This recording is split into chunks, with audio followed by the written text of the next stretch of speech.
Hello everyone, welcome back to focus only study YouTube channel.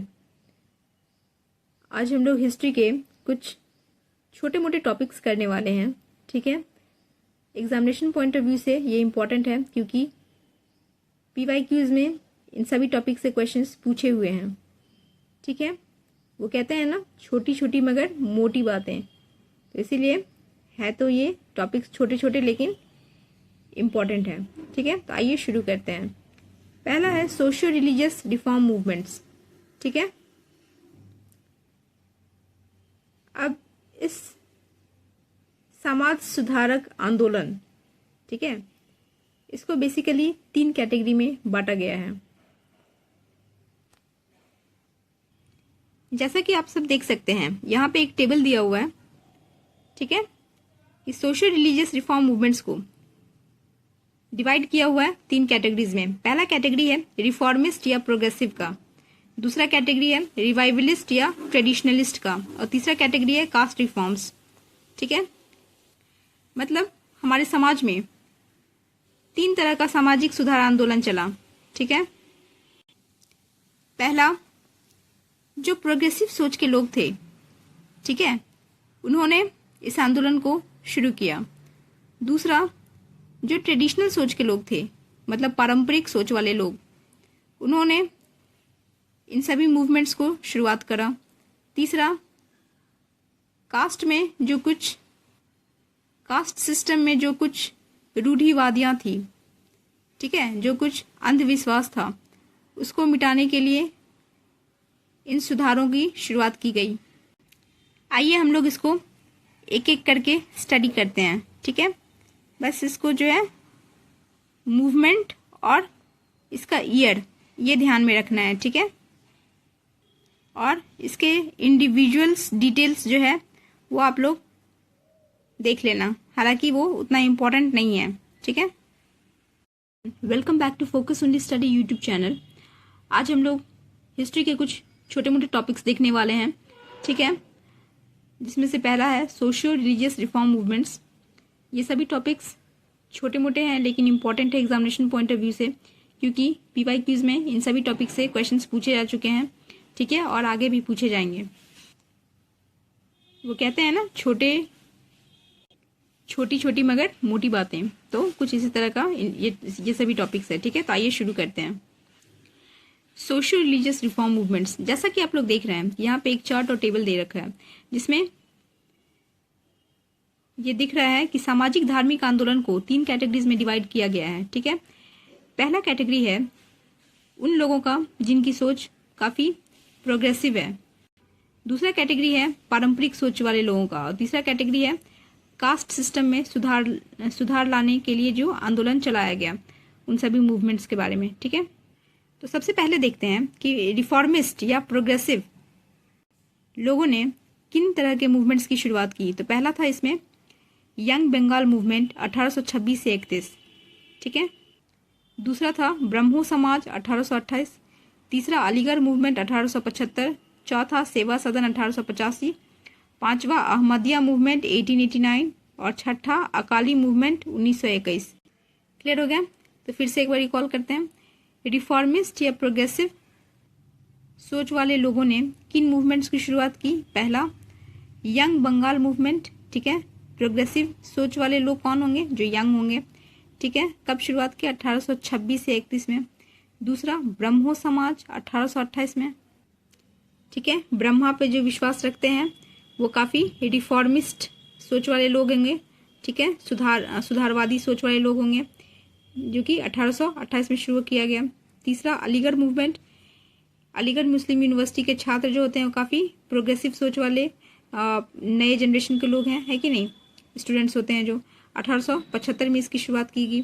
फिर सेवा सदन, स्वाभाविक है, ये सभी लोग जो प्रोग्रेसिव सोच वाले हैं वो समाज में सुधार ही लाना चाहते हैं ताकि समाज की सेवा की जा सके। नेक्स्ट अहमदिया मूवमेंट 1889 में। ठीक है, अब A for Aligarh, A for Ahmadiyya. ठीक है, तो याद रहेगा इस तरह से कि अहमद जो है वो भी एक मुस्लिम है जो कि एएमयू में पढ़ता है और काफ़ी प्रोग्रेसिव डायनेमिक सोच वाला लड़का है। नेक्स्ट अकाली मूवमेंट, अरे उठो, अपने देश के लिए कुछ करो। क्या इस देश में प्रोग्रेसिव लोगों का अकाल पड़ गया है? ठीक है, इस तरह से आप रिलेट करके याद कर सकते हैं 1921 में। ठीक है, आइए इसके बारे में थोड़ा इन्फॉर्मेशन देखते हैं। यंग बंगाल मूवमेंट जो था उसका लीडर था हेनरी विवियन डेड्यूजियो, जो कि एक एंग्लो इंडियन थे। ठीक है, उन्होंने 2 पेपर्स की एडिटिंग की, हेस्पेरस और कलकत्ता लिटरेसी गैजेट। नेक्स्ट, ब्रह्मो समाज के बारे में देखें तो इसमें राजा राम मोहन रॉय के बारे में हमें पढ़ना है। ठीक है, राजा राम मोहन रॉय का टोटल लाइफ जो है वो 1772 से लेकर 1833 के बीच में एक्सटेंड करता है। ठीक है, उनका जन्म 22 मई राधानगर में हुआ था, बुर्दवान डिस्ट्रिक्ट, बंगाल। उनको बहुत सारी भाषाएं आती थी।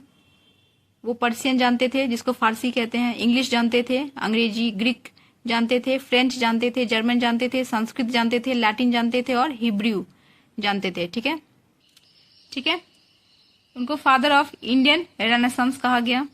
ठीक है, भारतीय पुनर्जागरण या पुनर्निर्माण का जनक। 1803 में उन्होंने एक किताब लिखा, गिफ्ट टू मोनोथिस्ट, या उसी को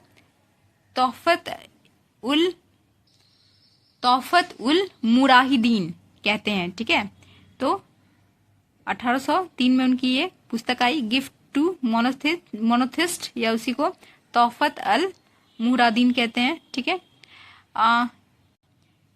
ये जो किताब थी वो फारसी भाषा में लिखी हुई थी, पर्शियन में, जहाँ पे उन्होंने जो है मूर्ति पूजा और बहुत सारे देवी देवताओं की पूजा को विरोध किया था। ठीक है, पॉलीथिज्म यानी बहुत सारे देवी देवताओं को पूजा करना, और आइडोलेट्री मतलब मूर्ति पूजन का विरोध किया था। ठीक है, 1815 में उन्होंने आत्मीय सभा की स्थापना की।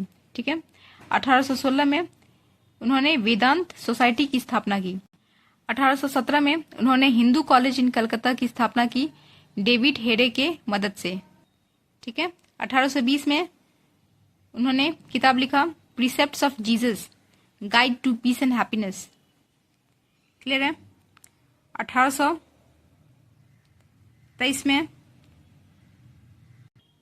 जॉन डिग्वी के प्रयासों से यह पुस्तक जो है वो पब्लिश हुई थी।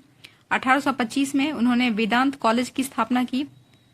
देख रहे हो कितना प्रोग्रेसिव सोच के लोग थे ये, कितना प्रोग्रेसिव सोच के थे, है कि नहीं। इसने कितनी सारी इन्होंने कॉलेज की स्थापना की है कि नहीं। कलकत्ता का हिंदू कॉलेज, वेदांत कॉलेज, कितनी सारी पुस्तकें लिखी, आत्मीय सभा, वेदांत सोसाइटी की स्थापना की। ठीक है, 20 अगस्त 1828 में उन्होंने ब्रह्मो सभा की स्थापना की, जिसको बाद में नाम दिया गया ब्रह्मो समाज। ठीक है, तो 20 अगस्त 1828 को उन्होंने ब्रह्म सभा की स्थापना की, जो कि बाद में हो गया ब्रह्म समाज। ठीक है, सभा बदल कर हो गया समाज। 1830 में क्या हुआ, वो इंग्लैंड चले गए। ठीक है, अकबर शाह टू का दूत बनकर। अब यही अकबर शाह टू ने जो है राम मोहन रॉय को टाइटल दिया राजा। ठीक है, किसके और उस समय कौन था officer, British officer William Ford. ठीक है, इन्हीं के समय में इनको ये टाइटल मिला था अकबर शाह टू के द्वारा। ठीक है, he went there to represent British sovereign. Actually वो इंग्लैंड गए थे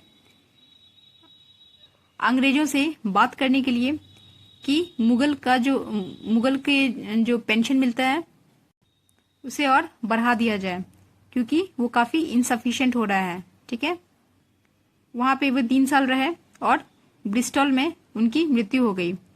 ठीक है, ब्रिस्टल कहाँ है, इंग्लैंड में। कब मृत्यु हुई, 27 सितंबर 1833 को। ठीक है, और वो पहले भारतीय थे जिन्होंने समुद्र को क्रॉस करा था, समुद्र पार करा था। ठीक है, हमने रिवोल्ट ऑफ 1857 में बताया था कि उस समय समुद्र पार करना जो है बहुत बड़ा अपराध और पाप माना जाता था। ठीक है, लेकिन राजा राम मोहन रॉय प्रोग्रेसिव सोच के थे, तो इसीलिए वो इन अंधविश्वासों पर विश्वास नहीं करके उन्होंने जो है समुद्र क्रॉस करा। नेक्स्ट, जर्नलिज्म में उन्हें भारतीय पत्रकारिता का अग्रदूत कहा जाता है। ठीक है, क्योंकि उन्होंने ढेर सारा मैगजीन्स, न्यूज़पेपर्स को पब्लिश करा।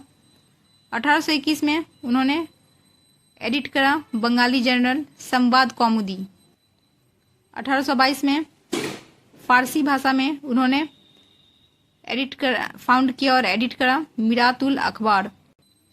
और 1822 में ही उन्होंने फाउंड करा और एडिट करा ब्रह्मानिकल मैगजीन, जो कि अंग्रेजी में था। ठीक है, तो बंगाली पत्रकारिता में संवाद कॉमेडी, फारसी भाषा में मिरातुल अखबार और अंग्रेजी भाषा में ब्रह्मानिकल मैगजीन। क्लियर है। अब उनके डेथ के बाद, ठीक है, जब वो गुजर गए 1833 में, तो देवेंद्र नाथ टैगोर ने जो है ब्रह्म समाज की गतिविधियों को आगे बढ़ाया। ठीक है, उन्होंने तत्वबोधिनी सभा की स्थापना की और तत्वबोधिनी पत्रिका निकाला। 1865 में ब्रह्म समाज जो है वो 2 हिस्सों में बट गया। ठीक है, आदि ब्रह्म समाज और दूसरा ब्रह्म समाज ऑफ इंडिया। ठीक है, आदि ब्रह्म समाज को किसने नेतृत्व करा? देवेंद्र नाथ टैगोर ने। और ब्रह्म समाज ऑफ इंडिया को नेतृत्व करा केशव चंद्र सेन ने। बाद में जो है ब्रह्म समाज ऑफ इंडिया जो है वो भी टूट गया, डिवाइड हो गया और साधारण ब्रह्म समाज की स्थापना हुई। ठीक है, राजा राम मोहन रॉय जाने जाते हैं। उन्होंने जो सती प्रथा का विरोध करा था, उसके अगेंस्ट खड़ा हुआ था और सती जैसे कुप्रथा को खत्म करने के लिए उन्होंने पूरी कोशिश की और ऐसा हुआ भी। विलियम बेंटिक ने जब कानून 1829 में लाया, ठीक है, और सती कुप्रथा हमेशा के लिए एबॉलिश हो गया, समाप्त हो गया। देखते हैं अलीगढ़ मूवमेंट और सर सैयद अहमद खान। ठीक है, तो अलीगढ़ मूवमेंट जो इंडिया में शुरू किया गया, उसके फाउंडर सर सैयद अहमद खान को ही माना जाता है। ठीक है, सर सैयद अहमद खान को मुस्लिम्स के मॉडर्न एरा के जनक माने जाते हैं। ठीक है, उन्होंने एजुकेशन सिस्टम पर बहुत ध्यान दिया। उन्होंने ही 1863 में कलकत्ता में मोहम्मडन लिटरेरी सोसाइटी की स्थापना की। उन्होंने कुरान को इंटरप्रेट करा। उन्होंने कुरान को एक साइंटिफिक रीजनिंग के रूप में एक्सप्लेन करा। वो ये मानते थे कि धर्म में परिवर्तन होना बहुत ज़रूरी है, नहीं तो धर्म आउटडेटेड हो जाएंगे। उन्होंने धार्मिक सहिष्णुता, मतलब धार्मिक सहनशीलता पर बहुत ज़्यादा जोर दिया। वो अपने पूरी लाइफ वेस्टर्न साइंटिफिक नॉलेज और एजुकेशन को प्रमोट करने में लगा दिए। उन्होंने मोहम्मडन एंग्लो ओरिएंटल कॉलेज की स्थापना करी अलीगढ़ में 1875 में, जो कि बाद में जाकर अलीगढ़ मुस्लिम यूनिवर्सिटी के नाम से जाना गया।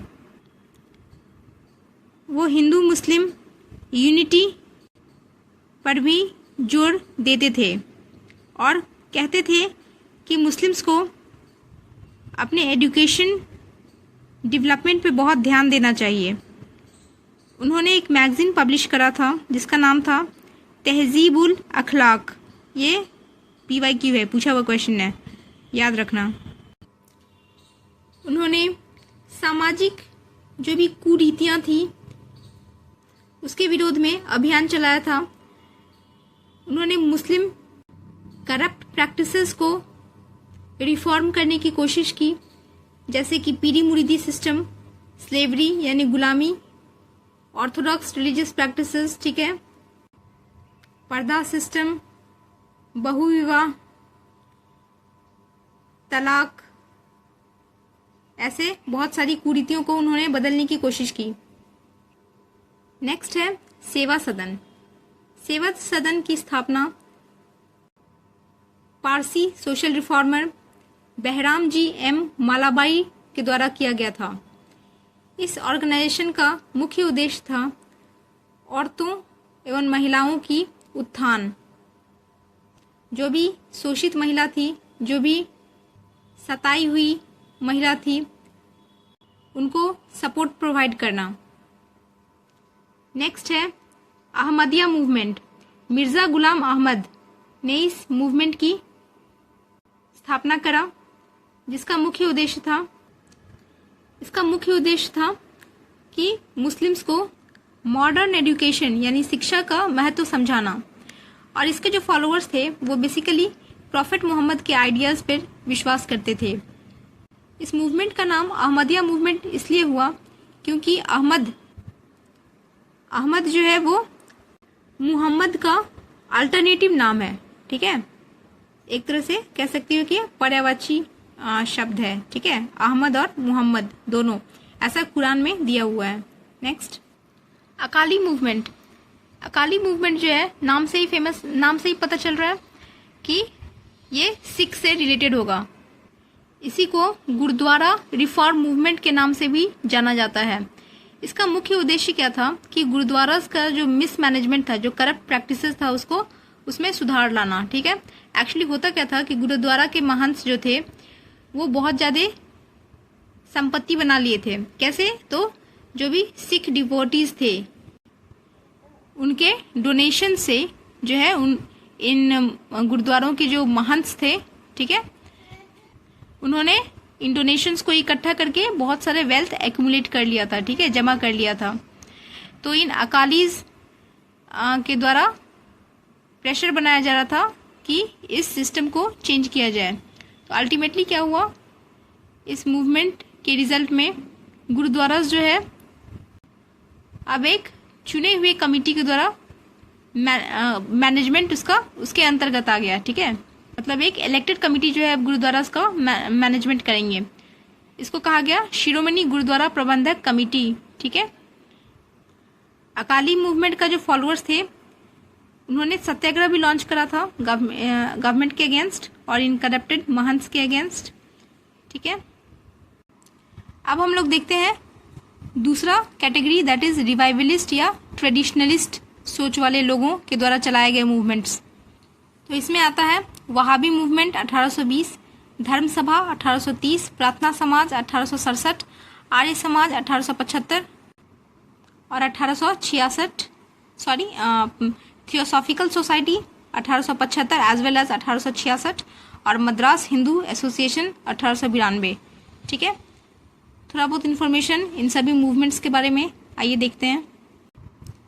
अब इस वहाबी मूवमेंट जो है इसके बारे में हम लोग अपना बिहार में पढ़ेंगे, ठीक है, क्योंकि ये बिहार से रिलेटेड मूवमेंट है, ठीक है, पटना से रिलेटेड।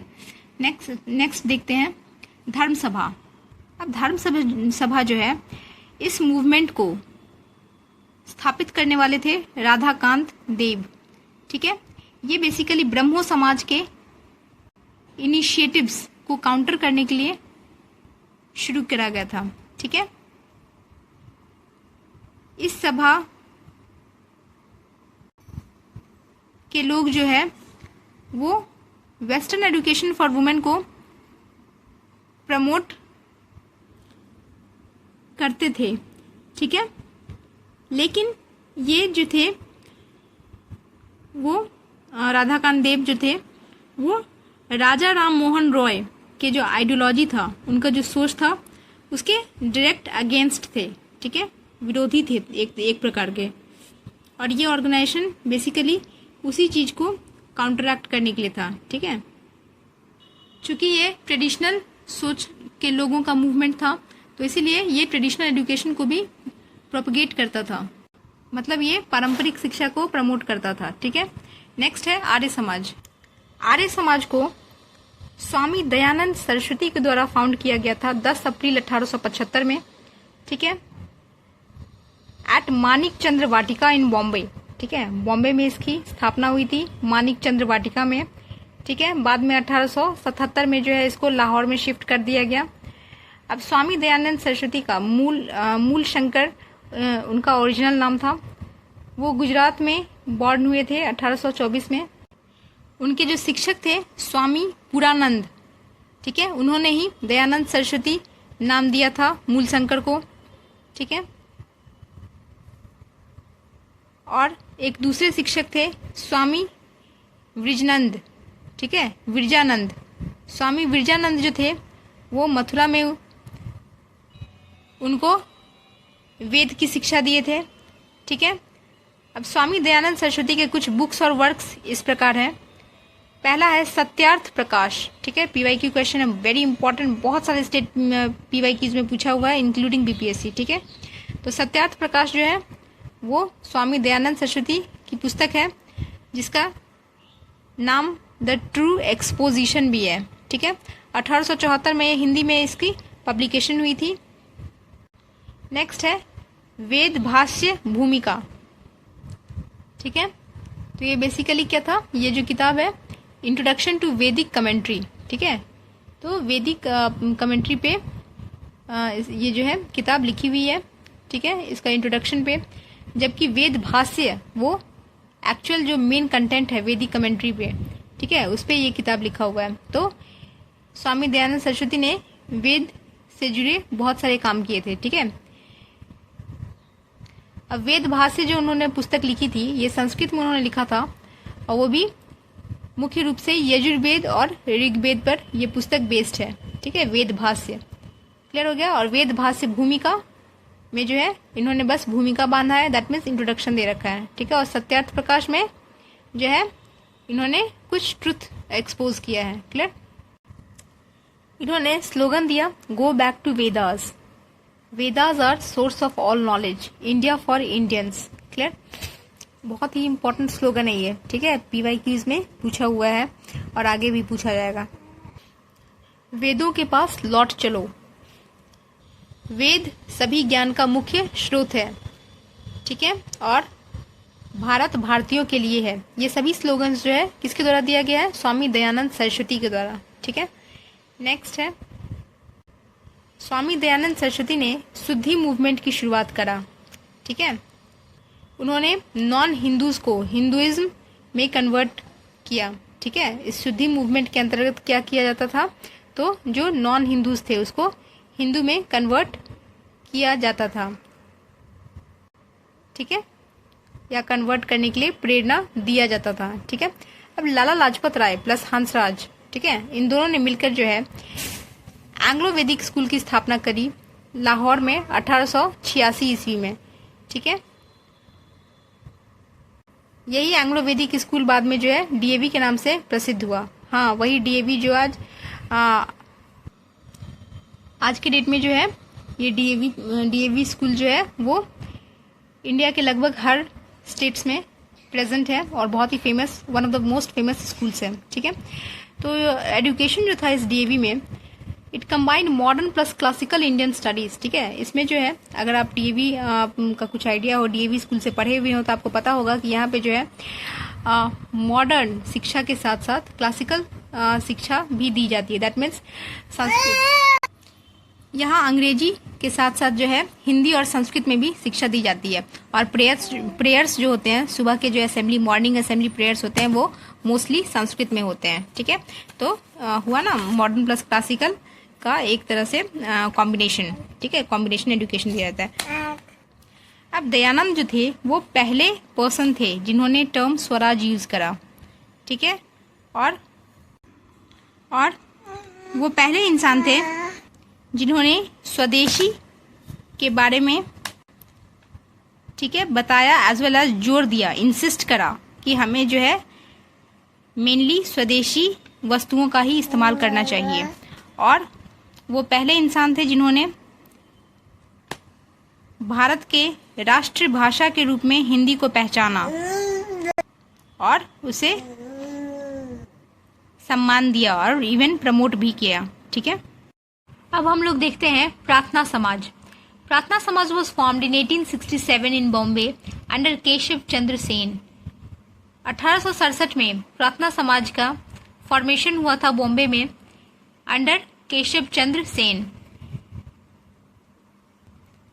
इस समाज को बनाने में जिसने मुख्य भूमिका निभाई थी वो थे एमजी रानाडे एंड आत्माराम पांडुरंग। समाज का ऑब्जेक्टिव था, उद्देश्य था rational worship and social reform. ठीक है, इट ऑल्सो सेटअप, इस समाज ने जो है एक डिप्रेस्ड क्लासेस मिशन और डेक्कन एजुकेशन सोसाइटी की भी गठन किया था। ठीक है, नेक्स्ट है हमारा थियोसॉफिकल मूवमेंट। इसके फाउंडर थे Blavatsky and Col Olcott in 1875 in US. 1882 में इसका हेडक्वार्टर जो है यूएसए से इंडिया शिफ्ट कर दिया गया। इंडिया में कहाँ पर, तो मद्रास में एक जगह है अडियार, वहीं पे। 1888 में एनी बेसेंट इसकी अध्यक्ष बनी। एनी बेसेंट जो है इसको ज्वाइन करा और वो भारत आई 1893 में। तब 1907 में जो है वो इस सोसाइटी की अध्यक्ष बनी।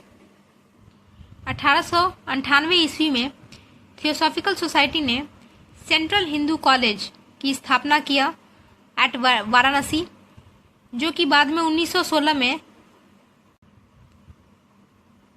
BHU के रूप में स्थापित किया गया। ठीक है, वही बनारस हिंदू यूनिवर्सिटी जो कि अभी बनारस में है। क्लियर है, आगे देखते हैं। नेक्स्ट है मद्रास हिंदू एसोसिएशन। इस एसोसिएशन को भी एनी बेसेंट ने ही फाउंड करा था 1904 में। हालांकि इससे पहले जो एसोसिएशन था Madras Hindu social reform association, उसको फाउंड करने वाले थे कांडुकुरी वीर सलिंगम पंटुलू इन 1892। ठीक है, इसका मुख्य ऑब्जेक्टिव था देवदासी सिस्टम और विधवा पर होने वाले अत्याचार को खत्म करना। एनी बेसेंट ने बेसिकली महिलाओं के दयनीय अवस्था, ठीक है, जो पुअर कंडीशंस थे वुमेन के, उसको अपने समाज सुधारक आंदोलन से परिवर्तन लाने की पूरी कोशिश की। ठीक है, उसी के संदर्भ में उन्होंने जो है बहुत सारा अभियान चलाया और उस पर काम किया। नेक्स्ट, अब हम लोग तीसरे कैटेगरी में आते हैं, कास्ट रिफॉर्म्स। ठीक है, मतलब कास्ट से जुड़े हुए जो भी कुरीतियाँ थी उनमें कुछ सुधार लाने के लिए जो भी मूवमेंट्स चलाए गए उनको देखते हैं। पहला है नैयर मूवमेंट 1861, दूसरा है अरावीपुरम मूवमेंट 1888, तीसरा है SNDP मूवमेंट 1902, चौथा है फिर से नैयर मूवमेंट 1914, नेक्स्ट है जस्टिस पार्टी मूवमेंट 1916, फिर है टेम्पल एंट्री मूवमेंट 1924 और लास्ट है सेल्फ रिस्पेक्ट मूवमेंट 1925। ठीक है, आइए इसके बारे में कुछ इन्फॉर्मेशंस देख लें। पहला है नैयर मूवमेंट। ठीक है, नैयर या नायर ये बेसिकली केरला में एक लो कास्ट कम्युनिटी को कहते हैं। ठीक है, एक्चुअली ये सभी लो कास्ट के लोग जो थे, ठीक है, ये नैयर लोग जो थे, उन्होंने एक मूवमेंट चलाया। ठीक है, इस मूवमेंट में वे अपर कास्ट का विरोध कर रहे थे और लोअर कास्ट के उत्थान के बारे में मुहिम चलाया। ठीक है, इसके नेतृत्वकर्ता थे मन्नाथु पद्मन भा पिल्लई। ठीक है, ये मूवमेंट को जो है 3 स्तर पर चलाया गया। एक था बेस लेवल, फिर दूसरा इंटरमीडिएट लेवल और तालुका लेवल, तीसरा था हेडक्वार्टर लेवल। ये मूवमेंट बेसिकली केरला में चलाया गया था। ठीक है, बेस्ड था, वही मुख्य सेंटर था वहाँ। Next, Aravipuram movement. ठीक है, अब इस मूवमेंट को चलाने वाले थे श्री नारायण गुरु।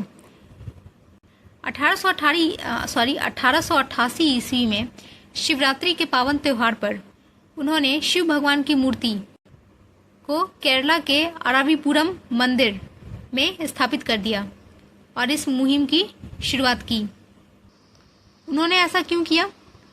ये संदेश देने के लिए कि भगवान की मूर्तियाँ केवल अपर कास्ट्स या ब्राह्मण्स का एकाधिकार नहीं है, इस पे सभी कास्ट्स का बराबर का अधिकार है।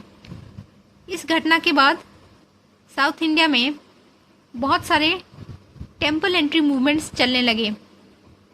मतलब मंदिरों में हर तरह के कास्ट्स के लोग की एंट्री होने लगी। अनलाइक बिफोर, जहाँ की जबकि शुरू में क्या होता था, पहले केवल ब्राह्मण्स को ही हक था, अधिकार था कि वो मंदिर के अंदर घुस सकते हैं। ठीक है, अब देखते हैं टेम्पल एंट्री मूवमेंट, जिसको वाइकोम सत्याग्रह के नाम से भी जाना गया। टेम्पल एंट्री मूवमेंट और वाइकोम सत्याग्रह, इस मूवमेंट को साउथ इंडिया में लीड करने वाले थे श्री नारायण गुरु, कैमरान आसन और टी.के. माधवन। ठीक है, इन तीनों का नाम याद रखना क्योंकि ये तीनों जो है इस मूवमेंट से जुड़े हुए हैं। ठीक है, श्री नारायण गुरु, कैमरान आसन और टी.के. माधवन। NAM नाम से याद रखना। ठीक है, N for Narayan, A for आसन, M for Madhavan. Clear. Next, ये मूवमेंट जो है अभी जो हम लोग ने देखा और अभी पूरा मूवमेंट से हाईली इन्फ्लुएंस्ड और इंस्पायर्ड था, प्रभावित था, जिसको कि केरला में नारायण गुरु ने शुरू किया। वाइकोम सत्याग्रह को लॉन्च किया गया KP केशवा के द्वारा 1924 में।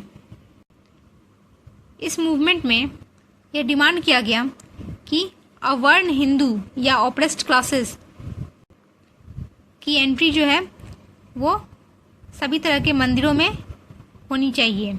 ठीक है, इस मूवमेंट को जो लॉन्च किया गया था उसके पीछे इंटेंशन ही यही था कि टेम्पल एंट्री का अधिकार प्राप्त करने से लोअर कास्ट्स में एक सम्मान और कॉन्फिडेंस की भावना जागेगी। गांधी जी ने भी केरला विजिट करा था इस सेल्फ रिस्पेक्ट के कॉज को सपोर्ट करने के लिए फॉर द अनटचेबल्स, मतलब छुआछूत को खत्म करने के मुहिम में गांधी जी ने भी केरला विजिट किया और इस तरह के मूवमेंट्स को सपोर्ट दिया। अब है श्री नारायण गुरु एंड SNDP मूवमेंट। ठीक है, अब श्री नारायण गुरु ने जो है SNDP को फाउंड करा। SNDP का मतलब क्या हुआ? श्री नारायणा धर्म परिपालन योगम। ठीक है, ये एक तरह का ऑर्गेनाइजेशन था, संस्थान था, जिसे कि 1902 में फाउंड किया गया, स्थापित किया गया। इसका मुख्य रूप से ऑब्जेक्टिव था इक्वालिटी और रिफॉर्मेशन का आइडियाज़ पूरे केरला में फैलाना, मतलब एक तरह का बराबरी, सब लोग बराबर हैं, कोई ऊपर कोई नीचे नहीं। ठीक है, सब लोग बराबर हैं और सबको इक्वल अधिकार मिलना चाहिए। तो इस आइडिया को फैलाने का काम किया इस संस्था ने। अब नारायण गुरु जी थे वो पहले इंसान थे जिन्होंने one religion one cast and one God for Mankind का स्लोगन दिया। मतलब उन्होंने कहा कि एक धर्म हो, एक कास्ट हो और एक भगवान हो सभी मनुष्य जाति के लिए। उन्होंने अपने बात को सिद्ध करने के लिए बहुत सारी ऐसे मंदिरों की भी स्थापना की जो कि बिना किसी मूर्ति के या बिना किसी इमेज ऑफ गॉड और गॉडेसेस के थे। मतलब एक तरह से कह सकते हो कि ऐसे बहुत सारे मंदिर थे जो कि पूरी तरह से मूर्तिलेस थे। ठीक है, just for the sake of your memory. ठीक है, याद करने के लिए आप याद रख सकते हो इस तरह से। उन्होंने ऑप्रेस्ड कास्ट्स, जो ऐसे जाति थे जो कि सताए हुए थे, ठीक है, जो सताए हुए जाति थे, उसके लिए उन्होंने समाज में बहुत काम किया। ठीक है, उनके उत्थान के लिए, स्पेशली जिस जाति में उन्होंने जन्म लिया था, इजाहबाज। ठीक है, कहा जाता था कि इजाहबाज जाति के लोग अछूत हैं, मतलब ये केवल नालियों एवं गंदगी साफ करने के लिए ही पैदा हुए हैं। ठीक है, तो इन जाति के लोगों के उत्थान के लिए उन्होंने बहुत काम किया, समाज में सुधार लाने के लिए। ठीक है, नेक्स्ट था, उनके ही फॉलोअर्स थे डॉक्टर पल्पू एंड कुमारान आसन। ठीक है, अब इसी SNDP मूवमेंट से जुड़ा हुआ एक और नाम है, वो है अय्या वैकुंडार। ये एक सोशल थिंकर थे जो कि ट्रेवनकोर में रहा करते थे और ये फाउंडर थे समाथवा समाजम इन 1836, और इन्होंने एक नई सोच का जन्म दिया जिसको अय्यावाजी के नाम से जानते हैं। उन्होंने कास्ट डिस्क्रिमिनेशन, मतलब जाति में जो भेदभाव होता है, उसका क्रिटिसाइज किया और छुआछूत के अगेंस्ट काफ़ी समाज में उठ खड़े हुए। ठीक है, समाज में इस अछूत के प्रथा का विरोध किया। ठीक है। Self respect movement, E V Ramaswamy Naicker, जिनको पेरियार के नाम से भी जाना जाता है, इन्होंने इस मूवमेंट की शुरुआत 1925 में तमिलनाडु में करा। इन्होंने कास्ट सिस्टम पर प्रहार करते हुए एक ऑर्गेनाइजेशन यानी संस्था की स्थापना करा जिसका नाम था द्रविड़ा कजागम, जो कि पूरी तरह से लोअर कास्ट्स के उत्थान के लिए डेडिकेटेड था। इस ऑर्गेनाइजेशन ने दलित्स के लिए आत्मसम्मान डिमांड करा और तो और जो भी ऑप्रेस्ड क्लासेस थे, स्पेशली दलित्स, उनके लिए सरकारी नौकरी में रिजर्वेशन के लिए भी डिमांड उन्होंने उठाया। उन्होंने और उनके संस्था ने बहुत सारी धार्मिक एवं सामाजिक कुरीतियों पर सवाल उठाए, जैसे कि बिना ब्राह्मण पंडितों के शादी करना, मनुस्मृति के प्रिंसिपल्स यानी उसके मनुस्मृति के नियमों का अवहेलना करना, निम्न जातियों के टेम्पल एंट्री को अलाउ करना। ठीक है, निम्न जाति के टेम्पल एंट्री पर जो रोक था उस पर उन्होंने सवाल उठाया।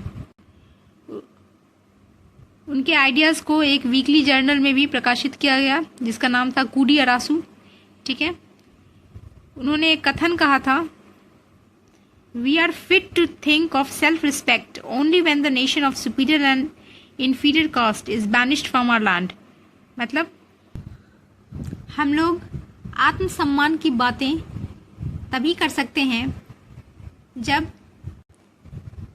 उच्च जाति और निम्न जाति के बीच में जो डिफरेंसेस है, भेदभाव है, वो हमारे ज़मीन से पूरी तरह से ख़त्म हो जाए।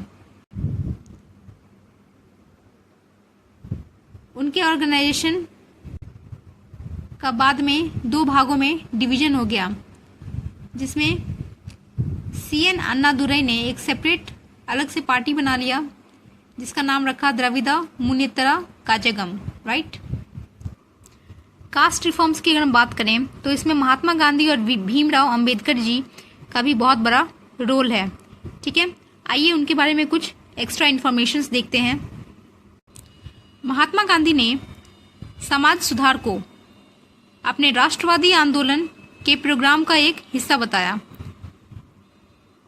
समाज सुधार में उनका एक जो ग्रेटेस्ट अचीवमेंट कह सकते हैं वो था छुआछूत के कुरीति के अगेंस्ट कैंपेन चलाना। गांधी जी ने हरिजन टर्म को पहले बार दिया था। उन्होंने कहा कि हरिजन्स भगवान के बच्चे हैं। अगर आप इस शब्द को संधि विच्छेद करें तो हरि प्लस जन, हरि मतलब गॉड, जन मतलब पीपल। ठीक है, चिल्ड्रन। राइट। तो हरि के जो जन हो मतलब द पीपल ऑफ गॉड और द चिल्ड्रन ऑफ गॉड। ठीक है, तो this term was use for those people who have been humiliated for ages. मतलब इस टर्म का इस्तेमाल उन्होंने उन लोगों के लिए किया जो लोग सदियों से सताए जा रहे हैं। उन्होंने एक मैगजीन की भी शुरुआत की थी जिसका नाम हरिजन था 1933 में, जब वो यरवदा जेल पुणे में थे। ये साप्ताहिक जर्नल जो था उसके 3 पब्लिकेशंस थे, हरिजन अंग्रेजी में, हरिजन बंधु गुजराती में और हरिजन सेवक हिंदी में। गांधी जी ने 1933 में ही हरिजन सेवक संघ की स्थापना की जिसका मुख्य उद्देश्य था अछूतों या अनटचेबल्स के स्टेटस को उत्थान करना। उन्होंने कहा कि छुआछूत को मिटाना आज़ादी की लड़ाई से कोई कम जरूरी नहीं है। साउथ अफ्रीका में जब वो रह रहे थे तो ये कंपलसरी था कि उनके आश्रम के जो भी रेजिडेंट्स थे, मतलब रहने वाले थे, और भारत में भी जो भी उनके आश्रम में रहा करते थे, उन सबको अपना साफ सफाई का काम खुद ही करना पड़ता था। ऐसा नहीं कि वो किसी अनटचेबल्स को या लोअर कास्ट्स के किसी लोग को हायर करते थे क्लीनिंग के लिए, खासकर टॉयलेट क्लीनिंग, ठीक है, कोई नाली साफ हो गया, ठीक है, ये सब काम भी इन्होंने एक नियम बना रखा था कि खुद ही करना है, ठीक है, ताकि समाज में एक अच्छा संदेश जा सके और इन अनटचेबल्स को एक सम्मान और इज्जत की जिंदगी मिल सके। अब देखते हैं भीमराव अंबेडकर जी के बारे में। इनका कार्यकाल जो था 1891 से लेकर 1956 के बीच में, ठीक है। इनको दलित रिफॉर्म मूवमेंट्स का जनक भी माना जाता है, जिन्होंने अपनी पूरी जिंदगी जातिवाद की खिलाफ लड़ाई लड़ने में बिता दी। इन्होंने all India schedule caste federation 1942 की स्थापना भी करी थी। उनका पहला पब्लिश्ड वर्क था castes in India, there mechanism, genesis and development, ठीक है। और लॉ और economics at the London school of economics से पढ़ के आने के बाद जब वो भारत लौटे तो उन्होंने एक साप्ताहिक शुरू करा जिसका नाम था Mook Nayak, that is the leader of the silent. कहाँ से? तो बॉम्बे से, ठीक है। ये पूछा हुआ क्वेश्चन है, मूक नायक, वेरी इंपॉर्टेंट, याद रखना। इन छोटे छोटे कदमों से इन्होंने जो है caste system plus Hindu beliefs को इकट्ठे क्रिटिसाइज करा, विरोध करा, ठीक है। डॉक्टर अंबेडकर ने एक संस्थान की भी शुरुआत की थी जिसका नाम था बहिष्कृत हितकर्णी सभा, शिक्षा को प्रमोट करने के लिए और लोकतंत्र के अधिकारों को प्रमोट करने के लिए डिप्रेस्ड क्लासेस में, ठीक है, इन लोअर कास्ट्स में, ठीक है, इन हरिजन्स में। As a leader of the Bombay legislative council in 1926 he led a non violent protest, ठीक है। 1926 में क्या हुआ, वो चूंकि लीडर थे बॉम्बे लेजिस्लेटिव काउंसिल के, मेंबर थे, इसीलिए उन्होंने जो है एक अहिंसा अभियान चलाया, ठीक है। किस चीज के लिए? तो इन अनटचेबल्स को अधिकार दिलाने के लिए कि वो जो है मंदिर जा सकें, वो जो है पब्लिक कुआं से, यानी जो सार्वजनिक कुआं और टैंक्स रहते हैं उनमें से पानी निकाल सकें।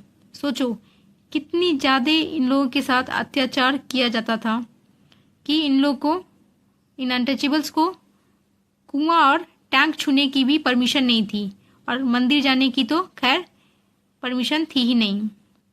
उन्होंने 3 टेम्पल एंट्री मूवमेंट्स को भी नेतृत्व करा जिससे ब्राह्मण सब खफा हो गए।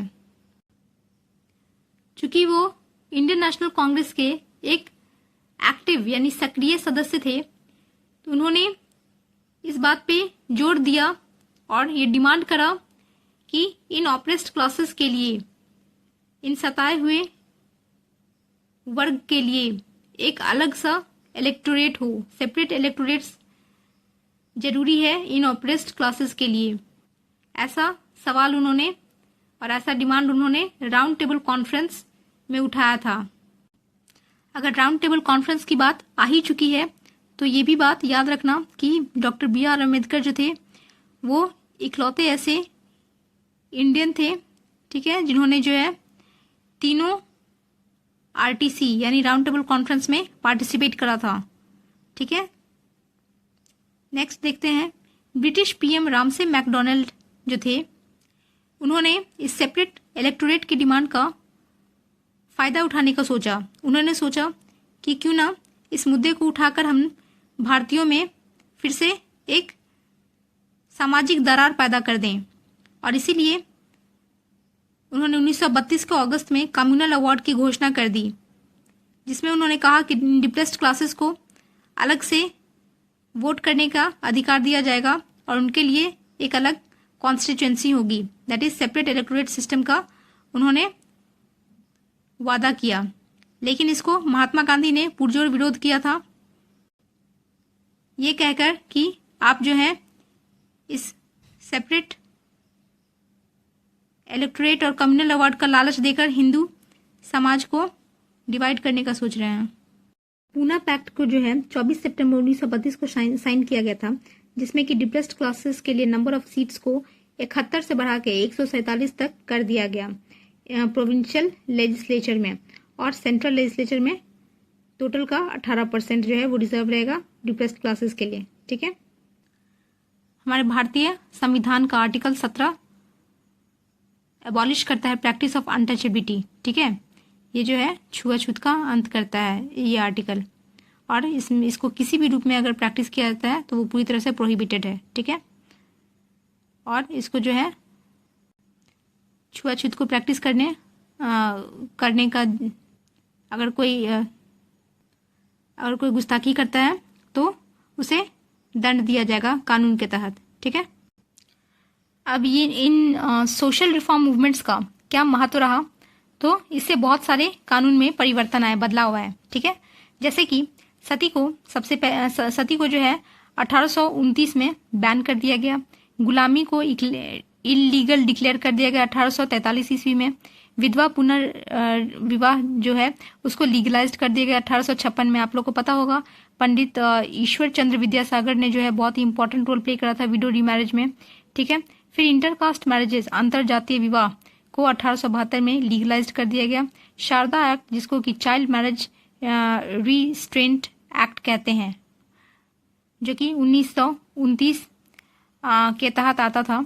ठीक है, तो शारदा एक्ट 1929 में जो लड़कियों का शादी करने का जो एज था उसको 14 कर दिया गया, और लड़कों को शादी करने की उम्र जो है वो 18 साल कर दी गई। अब आर्टिकल 14 और 15 जो है हमारे भारतीय संविधान का, उसमें जो है कानून के तहत आदमी और औरत में बराबरी का प्रावधान किया गया है। फिर हिंदू सक्सेशन एक्ट 1956 में बेटियों को प्रॉपर्टी में यानी जायदाद में हक मिले, ठीक है, अधिकार मिले, उसका प्रावधान किया गया है। हिंदू मैरिज एक्ट 1956 ने परमिशन दिया है कि मैरिज को ख़त्म किया जा सकता है कुछ सर्टेन शर्तों पर, मतलब डाइवोर्स और ठीक है जो तलाक होता है, जो शादी को तोड़ने के लिए होता है, मतलब शादी जब टूट सकता है अगर दो इंसानों के बीच में सहमति या लाइफ में विरोधाभास चल रहा हो तो शादी तोड़ी जा सकती है इस एक्ट के तहत। इससे पहले किसी भी हालत में शादी को नहीं तोड़ा जा सकता था। ठीक है, चाहे कोई भी बात हो। अब तो है कि चाहे डोमेस्टिक वायलेंस हो, ठीक है, या कोई भी केस हो, तो उसमें जो है आप मैरिज को डिसोल्यूशन कर सकते हैं। नेक्स्ट है एज ऑफ कंसेंट एक्ट 1891 के तहत जो है इसमें शादी करने का उम्र जो है वो 12 साल था। ठीक है, ये शारदा एक्ट 1929 से पहले का एक्ट था। ठीक है, तो ये जो था एक छोटा सा रिव्यू था, ओवरव्यू था सोशल रिलीजियस रिफॉर्म मूवमेंट्स के बारे में। ठीक है, हम लोग पूरा चैप्टर डिटेल में नहीं पढ़ रहे हैं बल्कि रिवीजन कर रहे हैं। ठीक है, इसीलिए इसमें और भी कुछ पॉइंट्स हैं इस चैप्टर में। ठीक है, तो आप लोग उसको डिटेल में पढ़ना चाहें तो आप लोग किसी भी बुक से इसको पढ़ सकते हैं। ठीक है, वीडियो अच्छा लगा हो तो लाइक शेयर और सब्सक्राइब ज़रूर करें। ठीक है, और इसी तरह फोकस के साथ पढ़ते रहिए। मिलते हैं नेक्स्ट वीडियो में। All the best to all the aspirants. Thank you.